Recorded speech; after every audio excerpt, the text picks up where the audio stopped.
என்ன கருமண்டா இது. என்னவா இருக்கும்? இன்னைக்கு OnePlusல இருந்து பாத்தீங்கன்னா அவங்களோட மிட் ரேஞ்ச் செக்மெண்ட்ல நார்ட் சீரிஸ்ல 2 ஃபோன் வந்து லான்ச் பண்ணிருக்காங்க. ஒன்னு CE5, இன்னொன்னு 5 அப்படின்ற மாடல். இன்னைக்கு நம்ம பார்க்க போறது CE5 என்ன பிரைஸ்ல வந்திருக்கு, யாருக்கு சூட்டபிளா இருக்கும் அப்படின்ற ஃபுல் டீடைலும் பார்த்துடலாம். நீங்க பார்த்துட்டு இருக்கிறது லவுடலி டெக் சேனல். நான் சுகுமார். வாங்க வீடியோக்குள்ள போகலாம். அன்பாக்சிங் பண்றதுக்காக ஒரு மீடியா கிட் வந்து வித்தியாசமா கொடுத்திருந்தாங்க. என்னதான் இருக்குன்னு ஓபன் பண்ணி பார்த்தோம் அப்படின்னா உள்ள ஒரு கியூப் கொடுத்திருக்காங்க. நார்மலா உள்ள கலரா கொடுத்தாலே நம்மளால பேட்டர்னை வந்து கரெக்டா வைக்க முடியாது. இதெல்லாம் ஒன்ஸ் நான் ரொட்டேட் பண்ணதுக்கப்புறம் திருப்பி நார்மல் பொசிஷன் நானும் கொண்டு வரலான்னு பார்க்குறேன். கடைசி வரைக்கும் முடியவே இல்லை. அண்ட் நெக்ஸ்ட் கீழே ஸ்லைட் பண்ணுற மாதிரி கொடுத்துருக்காங்க. உள்ள 2 மொபைல் OnePlus Nord 5ம் இன்னொன்று CE5ம் கொடுத்துருக்காங்க. இன்னைக்கு நம்ம பார்க்க போகிறது CE5 தான் பார்க்க போகிறோம். நாளைக்கு Nord 5 பற்றி டீட்டெயிலாக பார்க்கலாம். இன்னைக்கு நம்ம பார்க்க போகிறது OnePlus Nord CE5 அப்படின்றனால அதை மட்டும் நம்ம அன்பாக்ஸ் பண்ணிடலாம். ஃபர்ஸ்ட் மேலே க்ளோ ஆகக்கூடிய இந்த ஒரு ரேப்பர் ரிமூவ் பண்ணிடலாம். பேக் சைடில் இருக்கக்கூடிய சீலையுமே வந்து கட் பண்ணிடலாம். பாக்ஸை ஓப்பன் பண்ணோம் அப்படின்னா உள்ளே எடுத்த உடனே ஒரு குட்டி பாக்ஸ் கொடுத்துருக்காங்க. அதில் யூசர் மேனுவல் அண்ட் மொபைலுக்கான ஒரு சிலிகான் கேஸ் வந்து கொடுத்துருக்காங்க.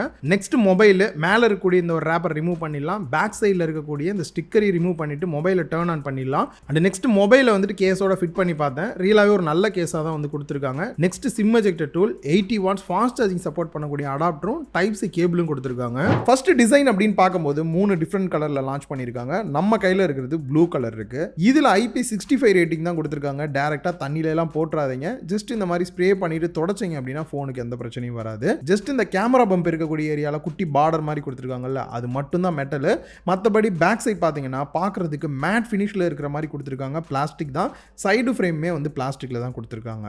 முக்கியமாக நோட் பண்ண வேண்டியது இதோட வெயிட் அண்ட் திக்னஸ் தான். 8.17 mm திக்னஸும் வெயிட் பார்த்தீங்க அப்படின்னா 199 கிராம் வெயிட் இருக்கு. என்ன ப்ரோ கொஞ்சம் அதிகமாக இருக்கிற மாதிரி இருக்கேன்னு ஃபீல் பண்ணுறவங்களுக்கு பேட்டரி கெப்பாசிட்டி பற்றி சொல்லும் போது ஷாக்கிங்காக இருக்கும். அண்ட் இவ்வளோ வெயிட் இருந்தாலும் கூட வெயிட் பேலன்ஸ் என்னை பொறுத்த வரைக்கும் பெட்டராகவே தான் பண்ணியிருக்காங்க. சிங்கிள் ஹேண்டில் ஹோல்டு பண்ணி யூஸ் பண்ணுறதுக்குமே நல்ல ஒரு கம்ஃபர்டபுளாக இருக்கிற ஃபீல் தான் கொடுத்துருந்தது. மற்றபடி டிசைன் அப்படின்னு சொல்லும் போது நார்மலாக தான் இருக்குது. பெரிய லெவலில் சொல்கிறதுக்கு இதில் ஒன்றும் இல்லை. செக்யூரிட்டி அன்லாக் வந்து இன்டிஸ்பிளே ஃபிங்கர் பிரிண்ட் ஸ்கேனர் தான் கொடுத்துருக்காங்க. நல்லா ஃபாஸ்ட்டாக தான் இருக்குது. அண்ட் ஃபேஸ் அன்லாக் கூட யூஸ் பண்ணிக்கலாம். ஓரளவுக்கு லோ லைட்டில் கூட நான் யூஸ் பண்ண வரைக்கும் குயிக்காகவே அன்லாக் தான் ஆகுது. பாட்டமில் ஹைப்ரிட் சிம் ஸ்லாட் கொடுத்துருக்காங்க. 1 TB வரைக்கும் எக்ஸ்பெண்டபிளா SD கார்டு யூஸ் பண்ணிக்க முடியும். 10 5G பேண்ட் சப்போர்ட்டோடமே வருது. Next mic and Type-C port இருக்கு. ஸ்பீக்கர் செட்டப்பை பொறுத்த வரைக்கும் சிங்கிள் ஸ்பீக்கர் செட்டப் தான் வந்து கொடுத்துருக்காங்க. சவுண்ட் நல்லா தான் இருக்கு கேட்கறதுக்கு. பட் இருந்தாலும் இந்த பிரைஸ் ரேஞ்சுக்கு ஸ்டீரியோ கொடுத்துருந்தா பெட்டரா இருக்கும். எனக்கு தெரிஞ்சு அது ஒரு குறையா இருக்கு. டாப்ல மைக் வருது. பேக் சைடில் IR பிளாஸ்டர் கொடுத்துருக்காங்க. ஸோ டிவி ரிமோட் இதெல்லாம் வந்து அதை யூஸ் பண்ணி கண்ட்ரோல் பண்ணிக்கலாம். நெக்ஸ்ட் ரைட் சைடில் volume rocker key and power button கொடுத்துருக்காங்க. நெக்ஸ்ட் டிஸ்பிளேன்னு வரும்போது ஃபர்ஸ்ட் நான் நோட் பண்ணது பெசல்ஸ் எல்லாமே பார்த்தீங்க அப்படின்னா மினிமம் பெசல்ஸாக கொடுத்துருக்கனால பார்க்கறதுக்கு ஃபுல் அண்ட் ஃபுல் ஒரு டிஸ்பிளே இருக்கிற ஃபீலிங் தான் வந்து கிடைக்குது. And 6.77 inch full HD plus AMOLED display use பண்ணியிருக்காங்க. அதுவும் 10-bit டிஸ்பிளே. ரிஃப்ரெஷ் ரேட்டை பொறுத்த வரைக்கும் 120 Hz கொடுத்துருக்காங்க. ஆட்டோ செட் பண்ணோம் அப்படின்னா 60, 90, 120 Hz சேஞ்ச் ஆகிற மாதிரி வந்து கொடுத்துருக்காங்க. யூஸ் பண்ணுறதுக்கு நல்ல ஒரு ஸ்மூத்தாக இருக்கிற ஃபீல் கொடுக்குது. அண்ட் இதை தவிர HDR10+ சப்போர்ட் வந்து கொடுத்துருக்காங்க. பீக் பிரைட்னஸை பொறுத்த வரைக்கும் 1430 nits வந்து கொடுத்துருக்காங்க. இன்டோர் அவுட்டோர் டைரக்ட் சன்லைட்டில் கூட பிரைட்னஸ் லெவல் பெட்டராகவே இருக்கு. ஓவராலாக டிஸ்பிளே அப்படின்னு பார்க்கும்போது ப்ரொடெக்ஷன் என்ன அப்படின்றத மட்டும் மென்ஷன் பண்ணாம இருக்காங்க. மற்றபடி பார்த்தீங்கன்னா ஒரு பெஸ்ட்டான டிஸ்பிளேவாக தான் கொடுத்துருக்காங்க. நெக்ஸ்ட் ஓஎஸ்க்கு வந்தோம் அப்படின்னா ஆக்சிஜன் OS 15 Android 15 பேஸ் பண்ணி ரன் ஆகிற மாதிரி கொடுத்துருக்காங்க. லாஸ்ட்டாக வந்துருக்கூடிய செக்யூரிட்டி பேட்ச் அப்டேட் அப்படின்னு பார்க்கும்போது ஜூன் மாதம் வரைக்குமே வந்து கொடுத்துருக்காங்க. இவங்க ப்ராமிஸாக சொல்லக்கூடிய அப்டேட்ஸ் அப்படின்னு பார்க்கும்போது 4 வருஷத்துக்கான ஆண்ட்ராய்டு அப்டேட்டும் 6 வருஷத்துக்கான செக்யூரிட்டி பேட்ச் அப்டேட்டும் கொடுக்கறதா சொல்லியிருக்காங்க. ஸோ இதை தவிர தேவையில்லாத ப்ளோட்வேர்ஸ் அப்படின்னு பார்க்கும்போது 1-2 இருக்க தான் செய்யுது. அதையும் தவிர்த்திருந்தாங்கன்னா இன்னும் கொஞ்சம் பெட்டராக இருந்திருக்கும். அண்ட் AI ஃபீச்சர்ஸ் அப்படின்னு பார்க்கும்போது AI டூல் பாக்ஸ் 2.0 அப்படின்னு சொல்லி கொடுத்துருக்காங்க. நார்மலாக வந்துட்டு நமக்கு சம்மரியாக இருக்கட்டும், இல்லை டிரான்ஸ்லேஷனாக இருக்கட்டும், இல்லை ரைட்டிங்காக இருக்கட்டும், இல்லை ரிப்ளை பண்ணுறதுக்கு இது எல்லாத்துக்குமே சேர்த்து இந்த ஒரே டூல் பாக்ஸ்ன்ற மாதிரி வந்து இப்போ கொடுத்துருக்காங்க. கூகுளோட நார்மல் ஃபீச்சரோட சேர்த்து முக்கியமான இன்னொரு ஃபீச்சருமே கொடுத்துருக்காங்க.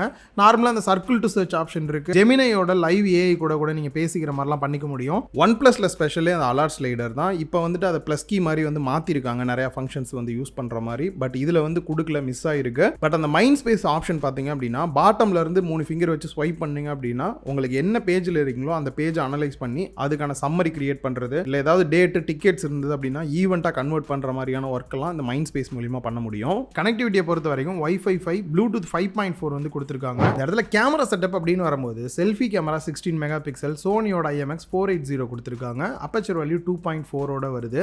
ஸோ ஒரு சில ஃபோட்டோ சாம்பிள்ஸ் பார்க்கலாம். பியூட்டி மோட்லாம் இதில் கொஞ்சம் பெட்டராக இருக்குது. இமேஜுமே நல்லா ஷார்ப்பாக இருக்கிற ஃபீல் வந்து கொடுக்குது. போர்ட்ரேட் ஃபோட்டோஸ் கூட பார்க்கறதுக்கு நல்லாவே இருக்குது. அண்ட் வீடியோ அவுட்புட் அப்படின்னு பார்க்கும்போது மேக்ஸிமம் 1080p 60 fps தான் எடுக்கிற மாதிரி கொடுத்துருக்காங்க. இந்த பேக் சைட் கேமரா செட்டப் அப்படின்னு பார்க்கும்போது மெயின் கேமரா 50 மெகா பிக்சல் சோனியோட LYT600 யூஸ் பண்ணியிருக்காங்க. இதில் OIS support and aperture value 1.8 இருக்கு.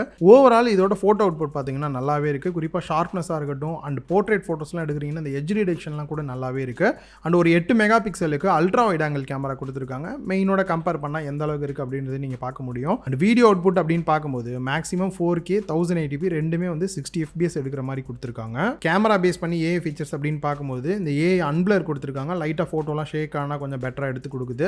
அண்ட் எப்பயும் போல் ஏஐக்கான ஆப்ஜெக்ட் எரேஸ் கொடுத்துருக்காங்க. அண்ட் AI ரீஃப்ரேம் கொடுத்துருக்காங்க. ஃபோட்டோ கொஞ்சம் தள்ளியெல்லாம் இருக்குது அப்படின்னா ஆட்டோமேட்டிக்காக அதுவே இந்த மாதிரி ரீஃப்ரேம் பண்ணி கொடுக்குறது ஃபோட்டோ பார்க்குறதுக்கு பெட்டராக இருக்குது. ப்ராசஸரை பற்றி சொல்லும் போது சில முக்கியமான விஷயம் நோட் பண்ணியிருந்த டெஸ்ட் எடுத்து பார்க்கும்போது ஸோ ஸ்கிப் பண்ணாமல் பார்த்தீங்கன்னா கிளியராக தெரிஞ்சுக்க முடியும். அந்த வகையில் இதில் ப்ராசஸர் மீடியாடெக்கோட டிமென்சிட்டி 8350 அபெக்ஸ் ப்ராசஸர் யூஸ் பண்ணியிருக்காங்க.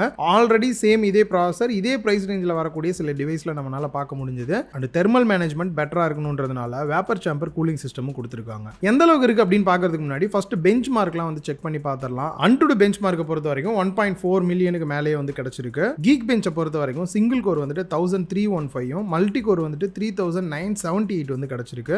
CPU த்ராட்லிங் டெஸ்ட்டை பொறுத்த வரைக்கும் 75% தான் கிடைச்சிருக்கு. வைல்ட் லைஃப் எக்ஸ்ட்ரீம்ஸ் டெஸ்ட் எடுத்து பார்த்துமே பார்த்தீங்கன்னா 33% தான் வந்திருந்தது. ரொம்ப கம்மி தான் இது வந்துட்டு. எனக்கு முக்கியமே வந்து கேம் பிளே தான் ப்ரோ. நான் ஃபுல் அண்ட் ஃபுல் கேமிங்காக மட்டும் தான் டார்கெட்டடாக ஃபோனே வாங்க போறேன்னு நினைக்கிறவங்களுக்கு இது மட்டும் இல்லாமல் இன்னும் நிறைய ஃபோன் ஆப்ஷன்ஸ் கூட உங்களுக்கு இருக்கு. ஸோ ரியல் லைஃப்ல எனக்கு பர்ஃபார்மன்ஸ் எந்த அளவுக்கு இருந்துச்சு, இந்த ப்ராசஸர் யாருக்கெல்லாம் சூட்டபிளா இருக்கும் அப்படின்றத பார்க்கலாம். நீங்க கேம் பிளே பார்த்துட்டு இருக்க இந்த ஒரு டிவைஸ் வந்து 8GB RAM 256GB internal storage இருக்கக்கூடிய டிவைஸ் தான். அண்ட் கால் ஆஃப் டியூட்டியா இருக்கட்டும் BGMI இருக்கட்டும் ரெண்டுமே வந்து 120 FPS அவுட்புட் வருது. நானுமே ப்ளே பண்ணி பார்க்கும்போது நல்லாவே ஸ்மூத்தா இருக்கிற ஃபீல் கிடைக்குது. ஹை கிராஃபிக்ஸ்ல வச்சு ப்ளே பண்ணாலும் கூட கேமிங் பர்ஃபார்மன்ஸ் நல்லாவே இருக்கு. எந்த இடத்துல லேக் இருக்கிற மாதிரியான ஃபீல் எங்கேயும் இல்ல.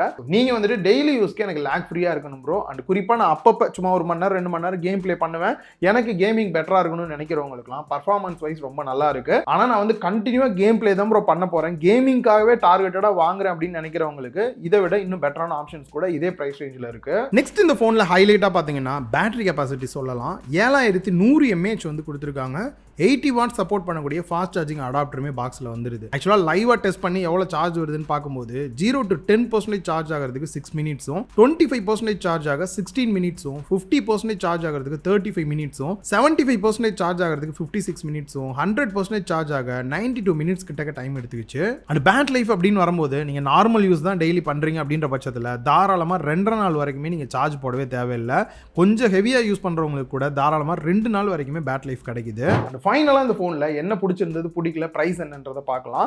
அந்த வகையில் எனக்கு பிடிக்கல அப்படின்றது வந்து டிசைன் எப்பயும் போல் ஒரே மாதிரி இருக்கிற மாதிரி இருக்குது, கொஞ்சம் வித்தியாசம் காமிச்சிருக்கலாம். அண்ட் ரெண்டாவது ஸ்டீரியோ ஸ்பீக்கர் கொடுக்காம சிங்கிள் ஸ்பீக்கர் செட்டப் கொடுத்தது கொஞ்சம் குறையா இருக்கிற மாதிரி தான் இருக்குது. ஏஐ ஃபீச்சர் அப்படின்னு பார்க்கும்போது இன்னும் கொஞ்சம் இந்த ஃபோட்டோ இதுக்கெல்லாம் வந்துட்டு பெட்டராக நிறைய ஏஐ ஃபீச்சர்ஸ் கொடுத்தாங்க அப்படின்னா இன்னும் யூஸ் பண்ணுறதுக்கு நல்லாயிருக்கும். அண்ட் அதை தவிர பார்த்தீங்க அப்படின்னா இந்த இடத்துல ஒரு சூப்பரான டிஸ்பிளே கொடுத்துருக்காங்க. பேட்டரி லைஃப் வேற லெவலுக்கு இருக்கிற மாதிரி கொடுத்துருக்காங்க. பர்ஃபார்மன்ஸுக்குமே ப்ராசஸர் பார்த்தீங்க அப்படின்னா இப்போ ரீசெண்ட் டேஸில் இந்த ப்ரைஸ் ரேஞ்சில் என்னெல்லாம் ஃபோன்ஸ் வருதோ அதுக்கு ஈக்குவலா இருக்கிற மாதிரியான ஒரு காம்படிட் பண்ற அளவுக்கு தான் ப்ராசஸரும் கொடுத்துருக்காங்க. கேமரா சைடுமே பாத்தீங்க அப்படின்னா டீசென்ட்டா தான் கொடுத்துருக்காங்க.